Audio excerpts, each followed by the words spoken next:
The madam bitch could definitely feel the pain as Vikir made his way throughout her body, cutting and slicing every inch of meat within his grasp before eventually making his way to the biggest eye on the spider. Vikir blasts his way out of the madam's body, scattering her blood everywhere as a hole is left in her face after he had made his exit. Ayin and her fellow tribe members were stunned to see that Vikir had escaped from the madam's body by using her own eye against her. They could finally see that the madam had collapsed. Within the smoke and dust caused by the madam's collapse, Vikir laid flat on the ground in front of the madam. His face was filled with pain as he gritted his teeth hard while a green substance was spreading across it. He couldn't believe that there was poison within the madam's blood itself. As he lay there in pain, Vikir couldn't help but look at the madam behind him. He could see that she was breathing heavily as though she was finding it difficult to live any longer. Vikir's eyes were tired as he thought that he needed to hurry and wash off the poison. But his tiredness won this battle as he simply closed his eyes, even with the madam's poison spreading through his body. As Vikir laid on the ground unconscious, Beelzebub activated itself. Summoning its blade with Vikir's arm, it shoots out a long pipe straight into the madam's body. The madam was alarmed to see where she was right now. It was shocking to see itself fully healed and in a different dimension, but she wasn't alone. As Beelzebub made its appearance in front of her, alongside the other creatures that Vikir had absorbed in order to gain their abilities. The Cerberus was the first to make a move, letting out a fierce roar from all three of its heads. Each head of the beast stared to chomp down hard onto various parts of the madam, preventing her from moving at all. As the Cerberus continues to hold the madam down, Beelzebub appears right above, aiming its snout right at the madam. Bon appetit. We now return to the sounds of Ayin calling out to Vikir. But as she shouts his name, the other tribe members warned her that there was still poison and that it would be too dangerous to get any closer. Vikir's vision started to appear slightly. He could barely see Ayin in front of himself, as she tells the other tribes to let go while shouting at Vikir to not die. As she still had something to say. But the voices and vision of everyone started to disappear as Vikir fell back into the darkness. Luckily, he still had some energy left as he mutters Ayin's name out loud, surprising everyone around him. With his eyes open fully this time, he looked over to them, telling Ayin that he was okay and that her voice was too loud, which made it hard for our boy to rest. Ayin's eyes were immediately filled with tears as she heard his voice while the other tribe members were happy to hear him. Ayin continues to shout loudly throughout the forest, shouting at Vikir that she was worried about him, and that he was a dummy. Our wonderful cute little Beelzebub on the other hand was overjoyed. After all, it absorbed the madam's ability, giving Vikir the power to use Madam Eight Legs' deadly poison, a ranked S skill. The tribe members of the forest were now completely wasted, laying on the ground in a drunken state with empty plates and cups everywhere around them. Aquila and the other tribe leader were sharing drinks, toasting each other for a job well done. Vikir, however, was feeling tired as hell. He looked around the area, wondering how many days it had been since they started the festival. Seeing how everyone was, he realized how these tribe members loved to enjoy their festivals. We finally see Bakira, who was healthy and panting cheerfully. Vikir was visiting Bakira, asking the wolf about how it was feeling, even with one of its legs missing. As he strokes Bakira's chin, Vikir had heard about how Bakira managed to overpower another wolf even with a missing leg, and had found a partner. Hearing that, Vikir tells Bakira to rest now since he had taken revenge for him. Looking at his own hand, Vikir thought about how after killing the madam, although unskilled, he was able to use the seventh technique. But he wonders if it was due to the achievement effect that he obtained after killing the madam, or was it due to the increase in his understanding of martial arts through that life or death experience. Compared to Hugo's seventh technique, which can be considered great, Vikir's version was still imperfect. So it was still difficult for him to fight Hugo, a swordmaster, head-on. But still, Vikir believes that he had gotten a lot stronger in comparison to the other times. As he gripped onto his necklace made out of flowers, he rips it off, revealing his bloodhound side. Vikir knew that with the death of the madam, he had achieved his goal here, so it was time for him to return to Baskerville. After announcing his intentions, someone else hidden behind a pillar heard our boy. Deep within the forest and mountains, Vikir had gathered his things and was heading out. He thanks the matriarch for letting him leave readily as she had no reason to stop him anyways. She tells him with a smile on her face that he had become a part of their family, forever. And that being separated doesn't mean that their ties as a family are severed. She reminds Vikir that wherever and whenever he was in this world, he would always be a Balak hunting commander. And to never forget that fact. Vikir replies with thanks after hearing that from her, but he scans the crowd of tribe members, wondering if Ayin wasn't coming. It couldn't be helped since she didn't like the idea of him leaving in the first place. After speaking with Aquila, Vikir turns around and tells them that he is leaving.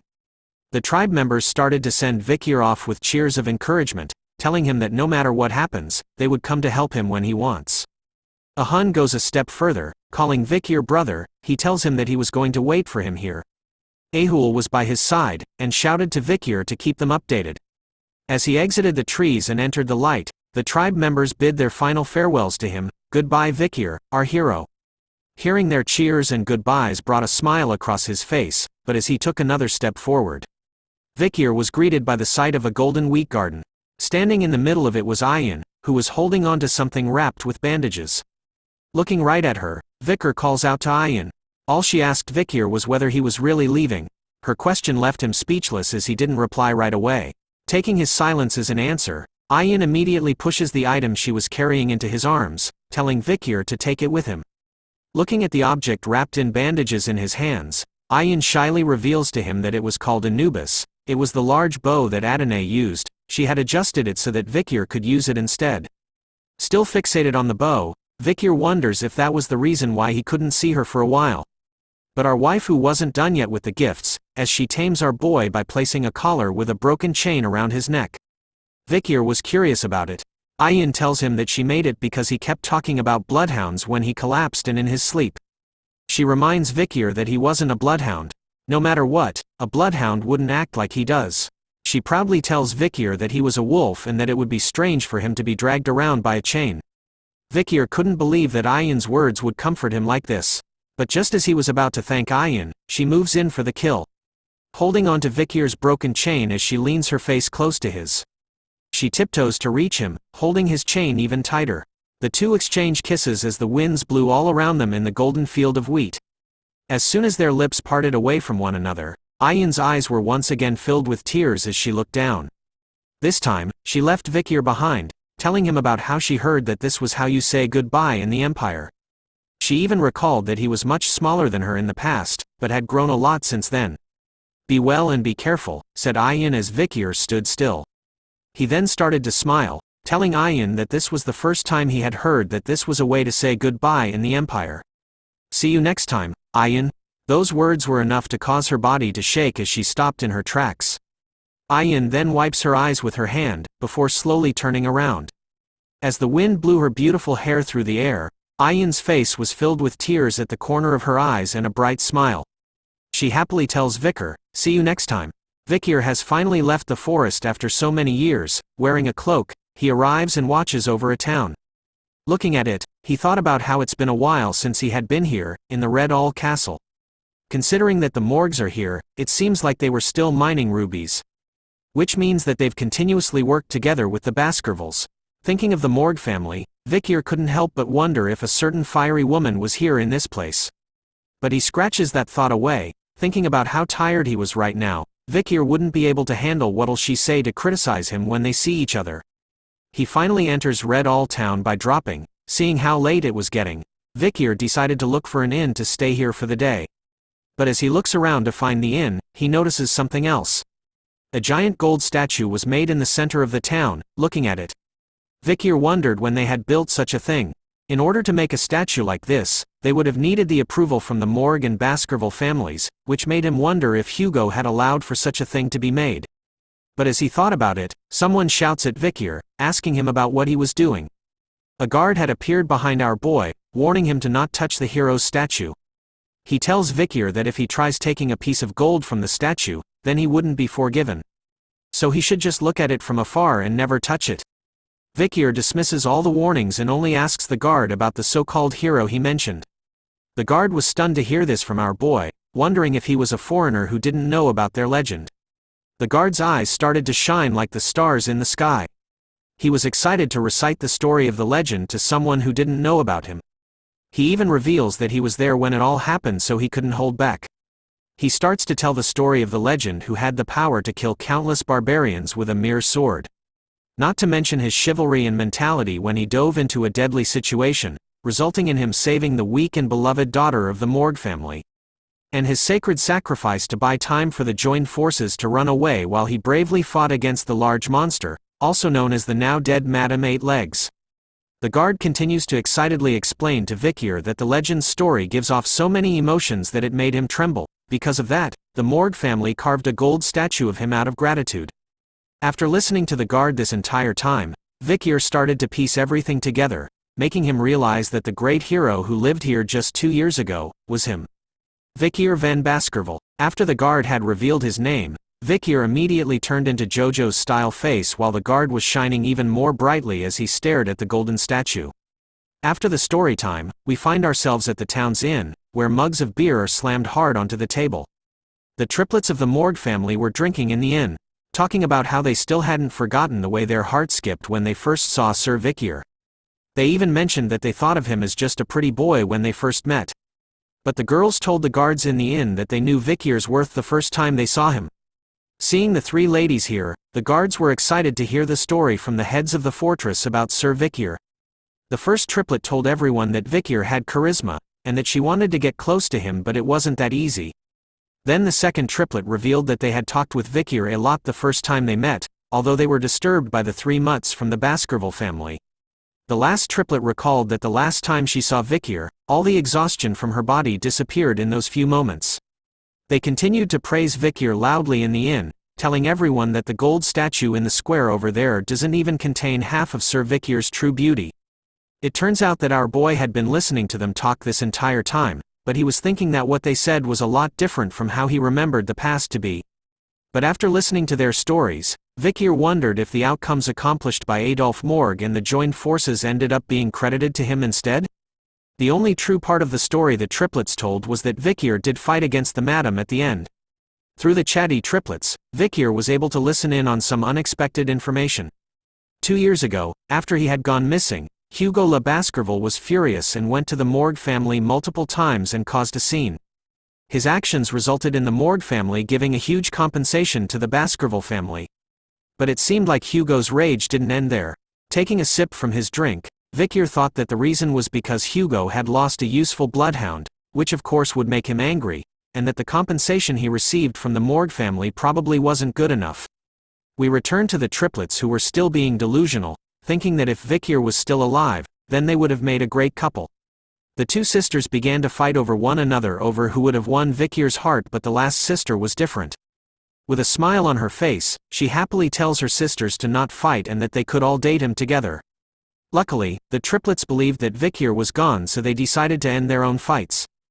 Vikir decided that he couldn't listen to them anymore and started to leave. But just as he was about to pick his stuff up, one of the triplets noticed him at the bar.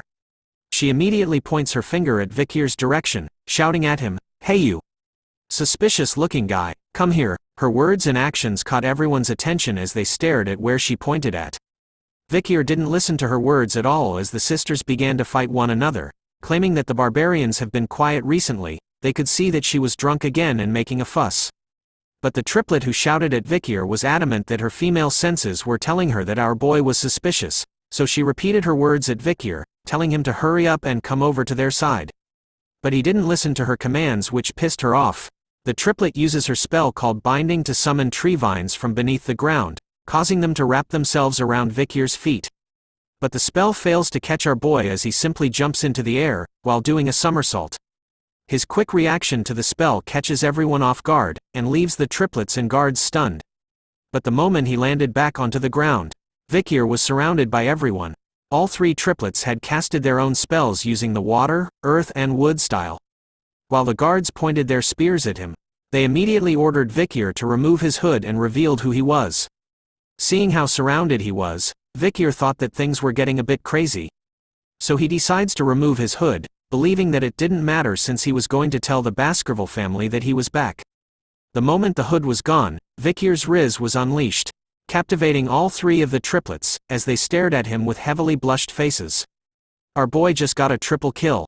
Looking at Vikir's current appearance, the words that came across their mind was haughty. But then, one of the guards beside the sisters realizes something about Vikir's face. Looking closer this time, he could see that the expression he had was kinda off but was also similar to the statue, including his red eyes and black hair. After hearing this, the triplets started to pay closer attention to Vikir's looks. And then it hit all three of them at the same time, causing their faces to change into disgust once they realized that the hottie in front of them was the real-life living Vikir van Baskerville. The night soon turned into day as we turned to the triplets and Vikir on a bridge. The triplets reminded Vikir that he could have stayed in the Fortress VIP room, but he had declined their offer last night, stating that the accommodation fee would have gone to waste. The girls started to fall for Vikir's riz, believing that he was interested in them since he first came to see them. They also notified him that, as requested by him yesterday, they had sent valuable news through the owl. But what Vikir wanted was for them to contact the Baskerville family. The sisters tried to make an excuse that they thought his return was great news, but all they did was make Vikir think of them as annoying. As Vikir started to leave, the girls asked him if he really didn't need them to escort him. He tells them it was fine since they must be busy, but the girls revealed to him that they weren't. Since they didn't have any work to do here, all they did was just sleep. After hearing them say that, Vikir decided that when he heads back, the first thing he was going to do was report that the people whom the Morgue family deployed were actually lazy. But before he left, Vikir turns around to ask them about Camus Morgue since he didn't see her, which made him wonder how she was. The triplets revealed to Vikir that Camus was doing her closed-door training right now, and that she had suddenly withdrawn from her Uncle Adolphe's Hall of Light, then entered the Hall of Darkness and is currently putting all her efforts into magic research. Vikir couldn't believe that she had joined the Hall of Darkness, because before he regressed, Camus Morgue had a really bad relationship with the head of the Hall of Darkness, called Snake. Preparing to ride off, Vikir wondered if this was another portion of the future he had altered. He tells the triplets to pass a message to Camus, that he wanted to see her when she has time and to leave the Hall of Darkness. The sisters couldn't believe that that was all Vikir had to say to her, even though they were in a relationship with her and would be seeing her for the first time in 2 years. And so, the hero of the Red All Mountain has returned. The news was spread rapidly throughout the empire. The people who had a connection with Vikir started to receive the news of his return through the newsletter spread everywhere. To the people he was working with, to the uncle of his future waifu, and to the innocent saint.